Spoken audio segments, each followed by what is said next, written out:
Hello, Robert Kiyosaki. This is Emergency Podcast number 3.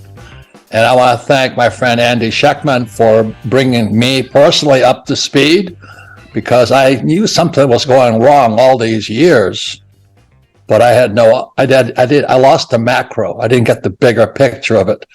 So this is the Emergency Broadcast number 3. Number 1 was Andy's warning about what Janet Yellen, who was the Secretary of Treasury, but she was also the head of the Federal Reserve Bank, so there's a little conflict of interest there.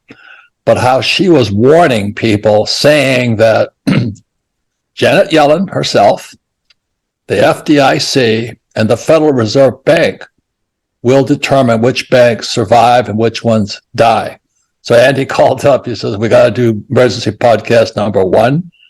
Number 2 is, what does it mean when Japan and Mexico want to join the BRICS? And the BRICS stands for Brazil, Russia, India, China, South Africa, Saudi Arabia, and on and on and on. But if you have Japan and Mexico, who are possibly as close to us as Canada, joining the opposing side, that's number 2. And I think is by far the best financial literacy video I've ever done. So that was number 2. So Andy will please watch that one. It goes in depth. And today is number 3, Emergency Podcast number 3. And Emergency Podcast number 3 is not for you who are paying attention. Emergency Podcast number 3 is be careful for those who are not paying attention. In other words, we're about to go into what's called the Wile E. Coyote moment. Everybody's running along and says, oh, don't worry, the Fed's got my back, the economy's fine. I love this guy Biden, and America's the greatest, the economy is safe. And when people crash, when this thing crashes, and it's coming soon, it's the people that are not prepared, the people who are not watching this Emergency Podcast number 3, haven't watched number 2 or number 1, are the ones you're going to have to be afraid of. Be very, very afraid of those who are sound asleep at this moment, because when they wake up, they're going to wonder what happened. So I'll just tell you a quick story.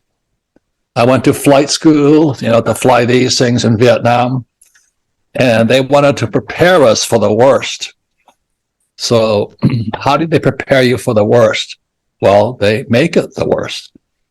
So what they did is they take us out into the Gulf of Mexico, off of Pensacola Beach. They simulate a parachute crashing into the ocean, so it's freezing weather. I think the temperature was -3 degrees or something. We hang out the back, we drop into the water, we got to unhook, then we paddle ashore, our little rubber ducks, there's like 7 of us in a group, and we go ashore into the swamps of Florida, and our job is to survive. So it's a simulate crashing in Vietnam or the jungles, and then we had to figure out how to survive. So everything is like a little Boy Scout camp. The first day, everybody's happy, we're chugging along. This is easy. Day 2 gets a little bit more serious. Then day 3, we're hungry. And this is what I'm talking about. It took us till day 3 to turn into animals. We went primal. I was ready to kill the guy next to me. We're starving to death. We're hungry. These guys are chasing us with guns, blanks, of course, but we're running. I'm eating palmetto. Just ripping palms apart, trying to get a little piece of nourishment, starving to death. We finally shot a raccoon, and there was 7 men, 25-year-old men, and 1 little raccoon. And pretty soon we were growling. We were just like a bunch of wolves. And the side of me came out of me that terrified me. It's what happens when you go primal after day 3. So that's what Emergency Broadcast number 3 is about. What happens when your neighbor goes primal because they finally wake up and said, I should have listened to emergency number 1, emergency number 2, emergency number 3. So I want to thank my friend Andy Schectman for keeping me informed personally about what's going on in the world. And so, Andy, welcome back to Emergency Podcast number 3. Great to be here. Thanks for having me. Crazy time. So really briefly, could you give us an overview? Number 1 was Janet Yellen, Secretary of Treasury, also Fed Chairman at one time, saying that she, the FDIC, Federal Deposit Insurance Corporation, and the Federal Reserve Bank would determine which banks live or die. Why did that terrify you? That's number 1. Well, that terrified me and the people that I've been talking to over the last few weeks to a level that I've never seen before, and myself personally. Let's break it down. First of all, there's roughly 5,000 of these regional banks, and these banks, Robert, are responsible for roughly 70% of all the small business loans in the United States. And the small businesses have traditionally represented anywhere near 40% of GDP in this country. They are the backbone. These are the banks where you walk in and they say, "Hi, Robert, how's your family? How's your dad? How's your mom? How are your kids? I'll see you at the Little League game tonight. How's the new business going?" And they make loans based upon relationships, not upon balance sheets and business plans. They are more of a piece of the community for all of middle America. And the majority of all the small businesses in this country have relied upon these banks because of a relationship. And where a business plan and a balance sheet may not stack up so well with one of the big 5 or 6 commercial banks, it works with the small regional banks. And so what she said was, when being interviewed and in a House subcommittee inquiry, the gentleman, the representative from Oklahoma, said, "Madam Secretary, I just want to make sure we're on the same page here. You just bailed out Signature Bank, and you just bailed out the depositors at Silicon Valley Bank. Now, if one of my constituents in Oklahoma, who has $5 million in a regional bank, goes bankrupt, if the bank goes bankrupt, will that depositor be bailed out and everyone else, all of the banks in Oklahoma?" And she said, "No, sir, they won't be. It will have to be determined by an uber majority," as she termed it, between the FOMC, which is the Federal Reserve, the FDIC, myself, and the president. So in essence, what she was saying is that they will be judge, jury, and executioner. But if you really look at what she's saying, she is basically saying that if you have money in any of the banks that are not systemically too big to fail, then you better get it out, because they will fail and you will be bailed in, and there's nothing that you've been warned. And the question then becomes, which banks are too big to fail? Which banks are systemic?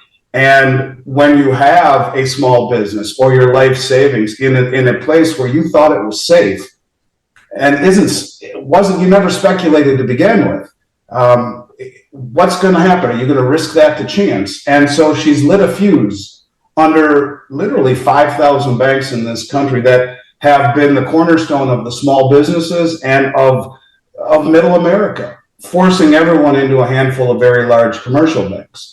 And it's a very, very frightening situation for most of these people to have to come to grips with either staying with the relationships they have and hoping for the best while not really preparing for the worst, or yanking their money out and moving it into one of the large commercial banks, which she's telling us will not fail. We will backstop the too big to fail banks.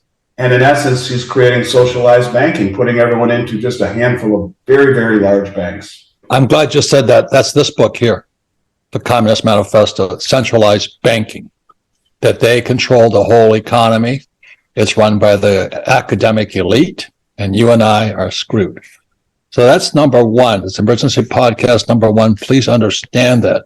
Question is your money safe in a bank, or is it going to be stolen by the bank? It's called a bail-in. Right, correct. So, and I'll tell you, in the last 2 weeks, I have never experienced the level of anxiety and fear that I am feeling right now. It's almost like a vat of butter poured over my head, and it's just coating me with people's anxiety. The level of fear and anxiety and it's awful. I mean, people are terrified right now, and they don't know where to turn.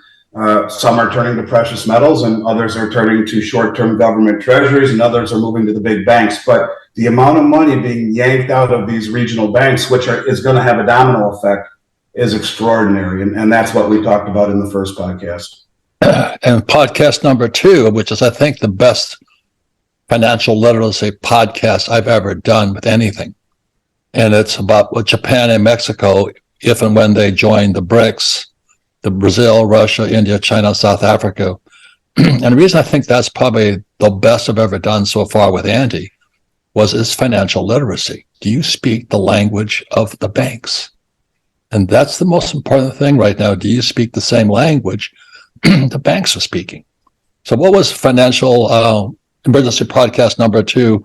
What's the significance of Japan and Mexico contemplating or already joining the BRICS?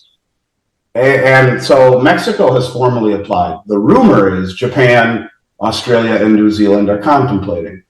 If I had to sum it up, Robert, I guess I would say something to the extent that what it really symbolizes is that the United States and their actions have done more to destroy itself, in the past few years than any external enemy could have ever done, because we weaponize our source of power, which is the US dollar. And we have driven most of the world away from it as a result. And the majority of the world's populations reside in the areas that comprise the BRICS, the Shanghai Cooperation Organization, the Belt Road Initiative, and the Eurasian Economic Union. This growing group of people that are rallying together against this type of hegemony, this type of, as you called it last time, bullying, and the perception of hypocrisy.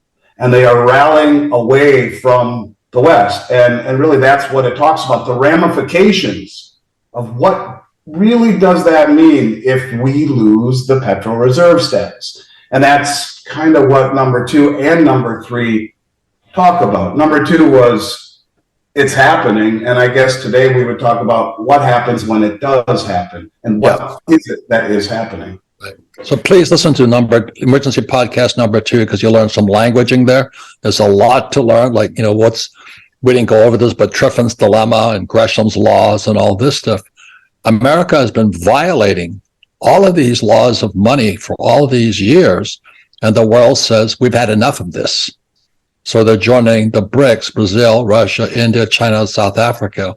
And what Andy's pointing out, that means 70% of the world's population that used to use the dollar are going to take this and say, we don't want it anymore. And so there's going to be quadrillions of dollars coming back. And the ramifications of that are possibly, and I hope it doesn't happen, but it's called hyperinflation. That this thing goes to trash. This becomes toilet paper, this little dollar here, because there's so much of it out there. And when 70% of the world's population says, we're not going to use this anymore, aloha, what does that mean to the world? Which brings up number 3. Yes, and it's the Wile E. Coyote moment. And again, I'm not worried about you guys who listen to 1, 2, and now 3. But what about the person who's fat, dumb, and happy and thinks, oh, don't worry, the Fed's got our back, the economy is the best, we'll be fine. You guys are just, you're Chicken Little, saying the sky is falling. It's not falling. It's going to be fine. What happens when your neighbor comes knocking on your door because their kids are starving? Mm-hmm. You think they're going to be wanting your food too and your money? And that's why I told the story of the U.S. Marine Corps and the U.S. Navy throwing us out in the woods. On day 3, we went primal. That little raccoon, I still remember it, Andy. There were 7 men, 25-year-old men. You know how much we can eat at 25. And this little raccoon was smaller than a chicken. And I could hear myself growling. You know how much I want that piece. You can't have that piece. You can't. And then there was another group of 7 men came. They said, "You kidding? No, leave us alone." So there was another group coming in and said, and so they were so desperate, this other group of 7, we sold them the bones. I still remember that. I said, that's a pretty good deal. We got $20 for these bones here. They were chewing away on it. The point is, we're only 3 days away from primal. And what happens when your neighbor comes to visit you because their kids are starving? So that's the Wile E. Coyote moment. So what do you see possibly happen? Well, can we show this clip here? Or you want to talk about what the possibility is, or how far away are we from the Wile E. Coyote moment? Right, and there have been a lot of things that are happening, and we'll talk about this one first. And this is the president of Kenya, who, innocently enough made a deal with Saudi Arabia and the United Arab Emirates, both of which have been our allies, right? Both of which are joining the BRICS nations and the Shanghai Cooperation Organization. They're all on the Belt Road Initiative. So in and of itself, Kenya saying to Saudi Arabia and the United Arab Emirates that we will buy your oil from now on with Kenyan shillings instead of US dollars, in and of itself is not as big of a deal. I talk about the game of Jenga where you pull pieces out and finally the whole thing tips over. But what was very interesting about what he said was this piece where in the first 30 seconds, more or less what he says is, let me give you all some advice who hold US dollars. The term he uses, you should go to the nurses. Now, I guess there's a little bit of translation there that in terms of his command of the English language, but he said in the next few weeks, this market will be very different. In essence, he's intimating that some event, whatever that event may be, is going to happen in the next few weeks that will affect the dollar, that those holding dollars should do what they need to do right now, he says, because in the next few weeks, this market will be very different. And I found it to be rather concerning on a broader sense. Again, each and every one of the things that I have talked about for the last 3 years, really screaming to the public in every video I've done since 2020, every one of them, the central theme has been about the loss of the petrol standard, the growing chorus of countries, starting with the Belt Road Initiative and ending with the BRICS nations and everything in between. Wait. And what Andy's saying is that in 1971, Nixon took this off the gold standard. They had to back it up with something. So 74, Nixon and his protege Kissinger, they went to Saudi Arabia, says, if you make this the petrodollar, so they went from a gold dollar to a petrodollar. And so they gave the dollar immense power throughout the world because everybody had to take this stuff here. And so what happened when China enters the scene and all this stuff is going on, what Andy's talking about, this is going to come back on us now. That's so correct. Can we show this video of this guy, then you can interpret, because I watched it twice. I didn't quite get it, so you can explain it better than I can. So let's show this little video of Mr. Bhutto or something from Kenya saying that we're not going to trade in this anymore. This is aloha. For the people who work numbers, I am giving you free advice that those of you who are holding dollars, you surely might go into losses. You better do what you must do, because this market is going to be different in a couple of weeks. And secondly, we, through the central bank, we are having conversations to reinstate the interbank exchange market that has since not worked. And I am happy that the players in that sector, including our banks, are coming forward and they are participating, and they are working with the central bank so that we can again take charge of our market and that it is not allowed to be distorted. So, okay. So, wait, what was he saying there, Andy? So what he was basically saying is you need to get out of dollars and you need to do it quickly. And that if you don't, the whole market is changing and you need to go see a nurse if not. And what he was basically saying is get out of dollars. And when you see that in conjunction with purchasing oil from the UAE and from Saudi Arabia in Kenyan shillings instead of dollars, this is a very, very ominous sign. amongst a few other things that have happened since we've had our last conversation that I think are very important and must be spoken about, and how it all affects this moment when the world snaps their fingers and no longer takes dollars for oil. The ramifications of that are extraordinary and will be very similar to what you spoke about at the beginning of this conversation, where, you know, if the dollar collapses and all those dollars come flooding home and interest rates spike to the moon, everything in this country changes in the blink of an eye. Not only are the three pillars of wealth, stocks, bonds, and real estate, inversely correlated to a rise in interest rates, and we're not talking about a 25 or 50 basis point interest rate hike. And you can see just raising interest rates to 4.5% has already almost broke the entire world financial banking system. But I'm talking the world dumping dollars globally because they no longer need to hold it to own oil. The ramifications of that and hyperinflation as those dollars come flooding home, because as you mentioned, every country's had to own dollars since '74 in order to buy oil. It's created this synthetic demand. The ramifications of dollars being globally dumped simultaneously in favor of another settlement currency for oil it's terrifying, because everything that makes people feel wealthy in this country is inversely correlated to that moment.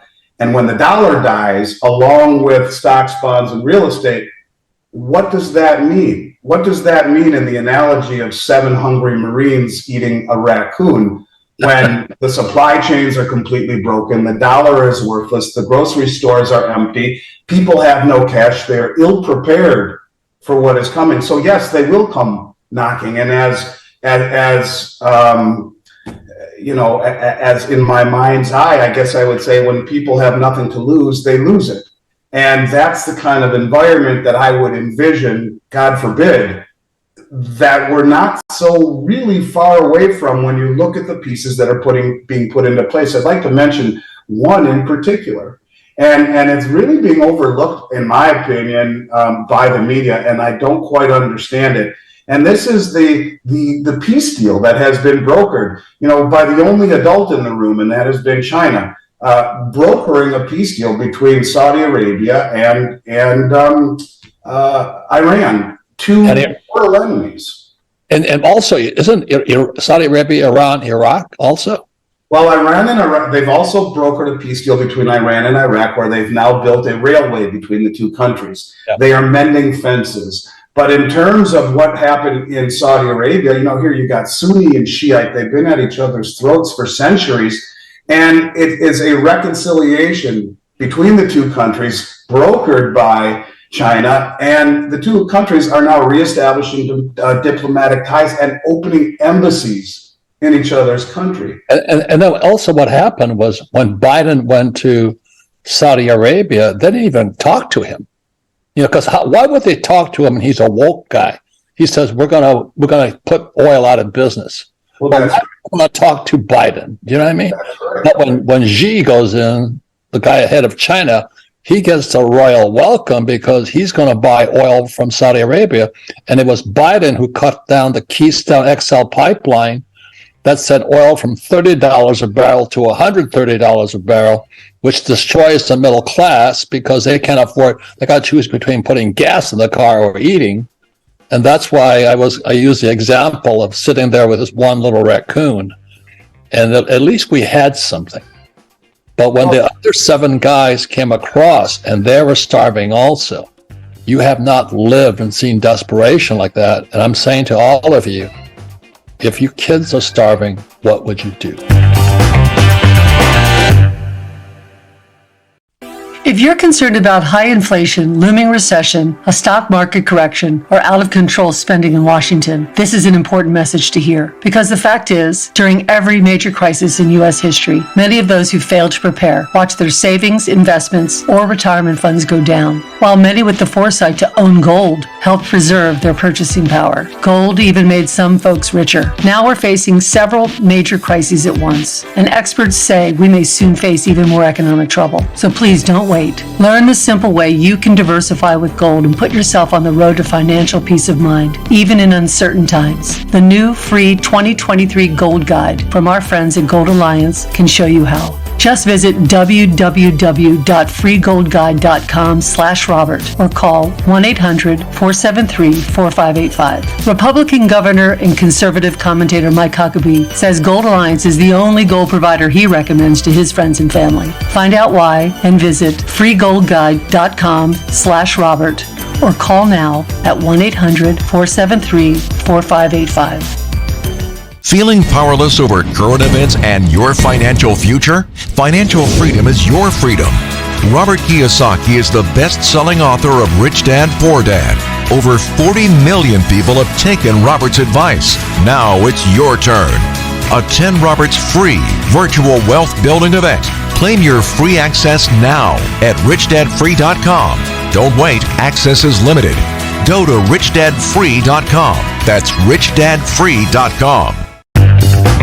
Of course.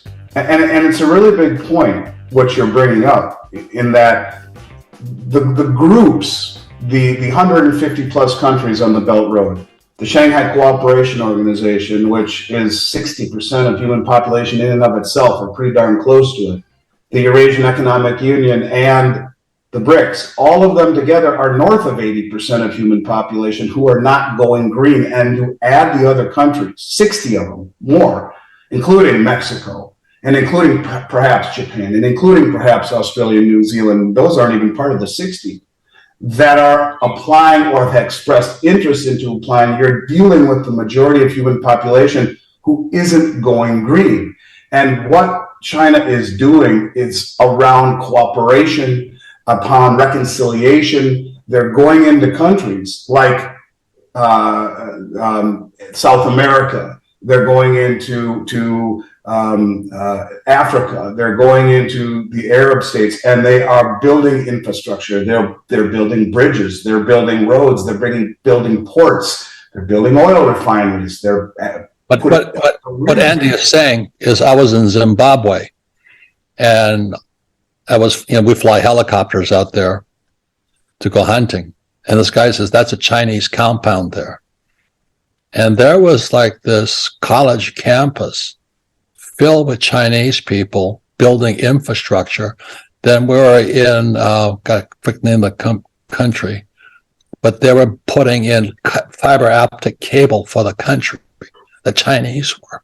They're doing all the things that makes a country richer, but they're countries with resources. Do you know what I mean? With stuff that the Chinese want to use.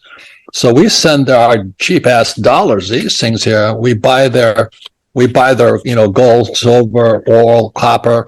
We pay them with fake money, but the Chinese go there and actually make their economy stronger via infrastructure. And I've seen these large campuses of Chinese people.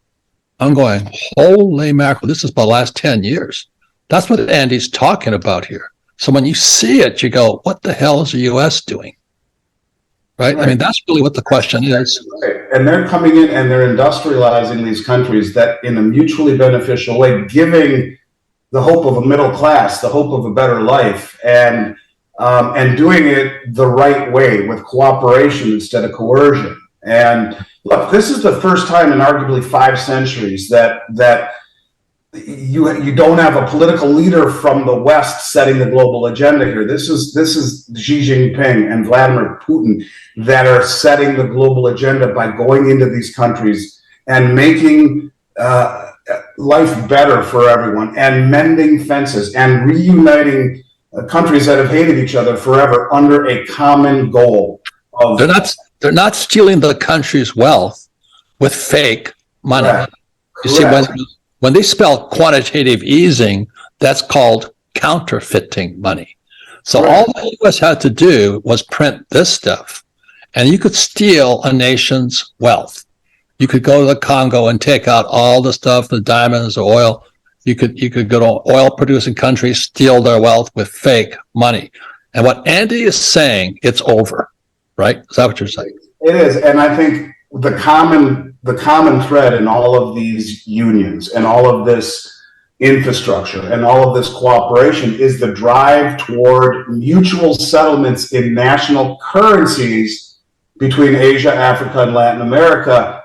For all practical purposes, Putin said, look, we're endorsing the role right now of the Chinese yuan as the new trade currency, while the complex discussions of our new BRICS currency or our new Shanghai Cooperation Organization settlement currency backed by gold and other commodities proceed. They went in there and said, we want to use the yuan right now in order to bridge the gap between the new currencies that we will issue as a united front that will be pegged and backed to commodities. The de-dollarization, the lack of demand for the dollar, is going to increase inflation exponentially. And that's not even talking about when the switch is flipped and they all dump things at the same time. And if you look at what the two of them said as they parted ways just the other day in their meeting, Xi Jinping says to Putin, and they have this on camera, he says, now there are changes that haven't happened in 100 years. And when we are together, we drive these changes. Putin says, I agree. You are witnessing 100-year change. And when the switch flips, all of these countries have joined together in harmony, in mutual beneficial trade, in a united front against the hegemony and hypocrisy that they perceive from the West, and they flip the switch and they dump dollars globally. It will be a religious experience in this country. If you are not prepared, you're dead. And that's what that guy from Kenya was saying. Yes. You better go to a hospital now. Yes. That's exactly what he was saying. And anyway, I'm going to get to a solution right now. Again, I would strongly suggest people watch Emergency Podcast number 1. I think number 2 is the most for financial literacy. Do you speak the language of the banks? And then number 3 is that it's the people who are not watching these 3 videos that you have to worry about. And that's why I sit at my desk with my little Dirty Harry pistol here, and because I'm a Marine.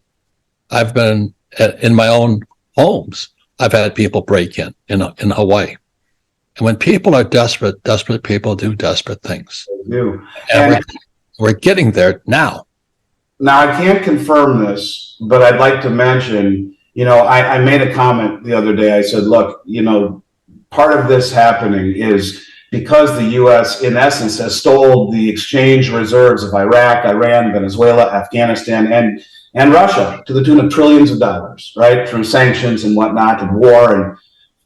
And someone said to me, by the way, the president of Venezuela just said the exact same thing that the president of Kenya said. Now, I can't confirm it, but I was just told this today or yesterday, last evening, that happened, that the Venezuelan president said that at the exact same time. And so this is the rallying cry. I would like to bring up one other thing that's very interesting. I was reading a report gold report by the Toronto Dominion Bank, a TD Bank, a Western-friendly bank, and they talked about gold going up to $2,000. And it was very interesting to me that the opening says the West's loss of control over commodity pricing is a slow-burning theme with significant implications for pricing, inflation, currencies, politics over the coming decade. You have a Western bank, one of the largest banks in Canada, saying that the West is losing control over the ability to suppress the gold and silver market and other commodities. And this is why you are seeing the smart money bleed dry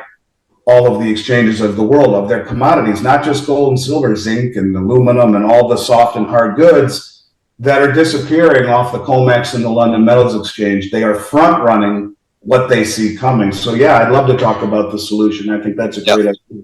So that's why, would you explain what Miles Franklin does? But, to be perfect for disclosure, I do buy from Andy Schectman. I make no commissions. I am a consumer just way because I like the education I get along with the products I buy. So this here is a silver coin. This is about $35 today.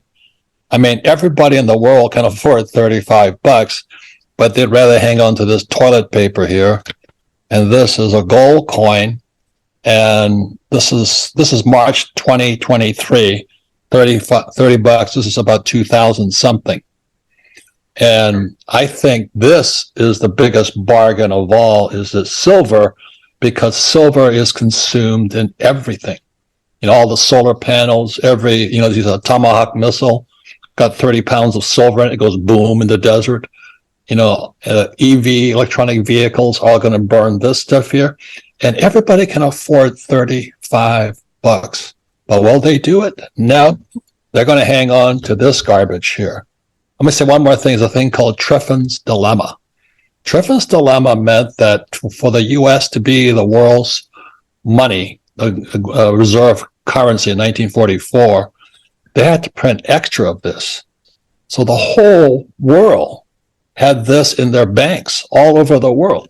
They have more of this stuff than any other product in history. This is toilet paper. And what that guy was saying from Kenya is when this stuff starts coming back in, it's just not how much they printed. It's how much they've had in storage, because they had to be able to buy oil in this stuff here. So what's going to come back is a tidal wave of this toilet paper upon America. And this little $35 coin here, I don't like to make predictions, but I'd rather have this than this here. And it's really tough to get people to say, no, I'd rather have toilet paper. It makes no sense to me. So please explain what Miles Franklin does. And I am, for full disclosure, I am a customer of Andy, but I am a customer of him because I like what he teaches me about money. You're very kind, and what you just said is exactly right, Robert. This is the dilemma, and the dilemma is you can see if you take a step back. And I mentioned Jenga. What Kenya did in and of itself by saying we're going to pay for this stuff, and what Saudi Arabia and UAE said, okay, we'll take your Kenyan shillings instead of dollars, in and of itself isn't as big of a deal until you put all of these things into context that we've been talking about since the very first time that we did a podcast last August. And they're all growing with severity and with frequency, and it's happening. The de-dollarization is real. The union of these countries against the West is real. And if and when they all dump dollars and the tidal wave of dollars come home, it creates a massive problem against everything in this country that is valued opposite a spike in interest rates. So you're right. Yes, we sell precious metals, and I think our prices are arguably the best in the United States. We've never had a customer. Wait, there's one more thing I want to say, Andy. You guys can supply. No, that's not the next supply. I'm glad you brought that up. Actually, because the guy I used to buy from before, I went to see him. I needed some silver. He says, "I'm out. I can't supply you." I'm going, wait a minute. The clock is ticking here. The price is moving, and he can't supply. And so that's why I started searching around. And that's when I met Andy. I went, okay, this is it. He can supply. And you've never had a complaint, have you, all these 30-something years? 34 years, we've never had one in approaching $9 billion in sales. And we may be the only major company in America. $9 billion with a B? $9 billion. And we're licensed and bonded in the state of Minnesota, where I left my corporate office when it's been there for 34 years. I live in Florida now, where we've had a satellite office, but Minnesota is the only state that mandates licensing and bonding in what is a federally non-regulated industry. Between that and our U.S. Mint accreditation as one of 27 authorized resellers, we, I believe, are held to the highest standard in the industry. But what you just said, look, for the last couple of years, along with talking about the BRICS and de-dollarization, I've talked about what I believe the market will ultimately look like, my market. And I said it will ultimately be defined similar to the way that your local coin guy mentioned to you, in inability to source product, because there are 6 major mints in the world: United States, Canada, Austria, Australia, South Africa, United Kingdom. In the last week, we have been informed by 2 of the 6 mints. Number 1, the Austrian mint has gone on what's called allocation.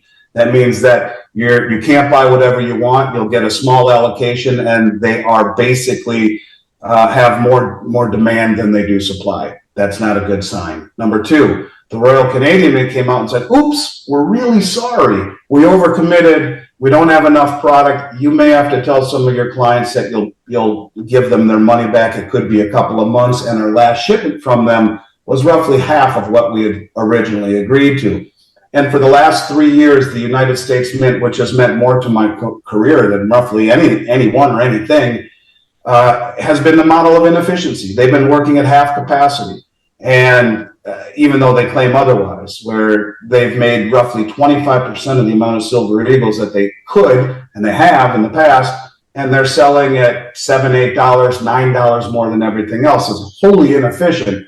So you look at the 6 mints, one is on allocation, one is massively backordered months, and the other is running at 50% capacity. That leaves 3 of the 6 mints all across the Atlantic, and we're all fighting for the same small pool of gold and silver to protect ourselves from what's coming. So yes, we can deliver, and we've always been able to. And I bought everything that wasn't nailed down over the past, really since Thanksgiving, everything, deep into my line of credit, buy it all, and it's disappearing. And we did more business in the past 14 days than I have done in years before. Our last year was our biggest year. We did 15% of last year's volume in the last 2 weeks, and people are terrified. And there's a very strong motivation when you're scared. And the interesting thing, Robert, in wrapping all this up to what you said and how you said it was really cool, is that the people who understand it are like the starving Marines freaking out for the little bit of gold and silver that there is. Get my money out of the bank. The people who haven't figured it out yet, when this hits, when this moment happens of global de-dollarization, when the banking crisis accelerates, like we talked about in number 1, whatever the fuse that is lit that blows the whole thing, there's so many people that are ill prepared for what's coming, whether it be financially, spiritually, emotionally, any of it. They're just not prepared. And I think that's when things get really frightening. When you talk about insurrection, when you talk about having to sit in your bedroom with a gun on your table, these are things that you don't want to think about. But honestly, it's that serious. It truly is. And then you look at all of the things that have happened on the periphery, all of the disruptions with food processing plants and eggs and bird flu and the chickens and everything. It's the perfect storm happening all at once. And I don't want to be an alarmist, but there is nothing wrong with preparing in every way as if a hurricane is coming tomorrow. In fact, that's what Jamie Dimon said. He said a hurricane is coming, not a storm, but a hurricane. And if you prepare as though it is a hurricane, and in the words of Xi Jinping, 100-year hurricane, then I think you will be far better off than just sitting and being reactionary. You must be proactive. And you know what? If you have to donate some food to a food shelf, if you have to give your gold and silver to your children or to a church or to anyone that means anything to you, if you have stockpiled this stuff to protect your family prematurely and it doesn't pan out, who cares? But it could save your life and not only allow you to survive, but maybe even thrive when the dust settles. And there will be opportunities that will blow people's minds when valuations meet an equilibrium with interest rates, valuations in asset prices. And those that haven't been wiped out will be able to then come in and rebuild and take advantage of generational opportunities. Right. Anyway, so I was at Safeway, and they had 5 cans of tuna for $1. So I went, oh my God, something like that. It was cheap as heck. No, I forgot the price, but I was going, God, this tuna can is pretty good because tuna is a derivative of diesel. Do you know what I mean? Yeah, absolutely. Don't have diesel. You can't catch tuna. Right. There's one more thing I want to say that you talked about is, we had Credit Suisse go down, and that's a bond failure. But Deutsche Bank is a derivatives failure. Now people go, what's the difference between a bond and a derivative? So what happened is since 2008, they've been dropping interest rates. And then when they raised interest rates, the bonds started to explode because you have a bond that's paying 2%, and now a bond is paying 8%. The 2% bond collapses, the bank collapses, and that's where the runs of the bank come from. But Deutsche Bank is derivative failure. And derivatives are what Warren Buffett calls weapons of mass financial destruction. And the derivatives market is 1 quadrillion. So we're not speaking about trillions anymore. We're speaking about quadrillions. And a quadrillion is 1,000 trillion. So when these things start to explode, and they don't want them anymore because the BRICS was going to take this down, you're going to wish you had some more of these $35 silvers, because this is still real money. This is real money. You know, this here is 1964, a Kennedy $50. It's still pure silver. It's worth $10 today. Do you know what I mean? This is $10, but it was 50 cents back in 64. So all of this is coming to a head right now, and I really thank you for the friendship. And then, you know, again, full disclosure, I am a customer of Andy Schectman, Miles Franklin. Please go to their website, check them out. But as he says, it's getting tougher and tougher to supply, because even Warren Buffett, who called this rat droppings, is buying gold now.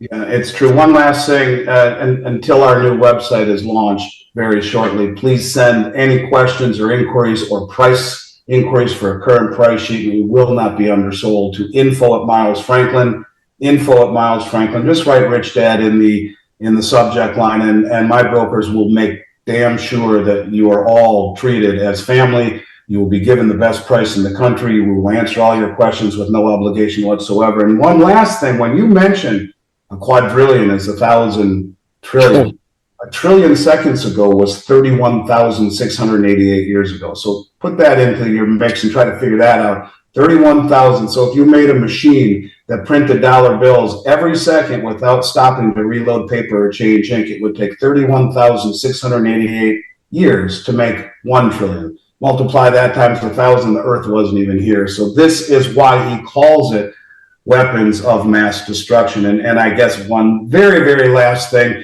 this is exactly why the Federal Reserve quietly, and no one talks about this, everyone talks about Signature Bank, Silicon Valley Bank, UBS bailing out Credit Suisse, but how about the fact that the second largest bank in the world, I believe they're called Swiss Bank Corporation, was given a $20 billion lifeline by the Federal Reserve a few weeks ago. $20 billion.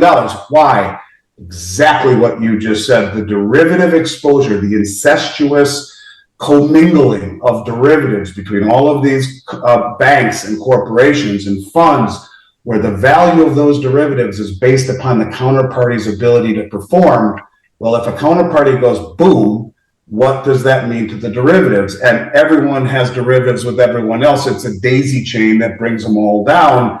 It's a very frightening thing. And this is exactly why holding physical precious metals is not an investment. It's wealth that is not simultaneously someone else's liability. And a derivative is exactly the opposite of that. Its value is based upon the counterparty's ability to make good. And so having that removal of liability and of counterparty risk, I believe, will be the biggest single topic of discussion in the months and years ahead, because we have found ourselves in a system that just can't survive under the conditions that are approaching. So I love the opportunity to talk to you. You're so interesting to listen to, and I appreciate very much our friendship as well, Robert. I look forward to seeing you next week in Arizona.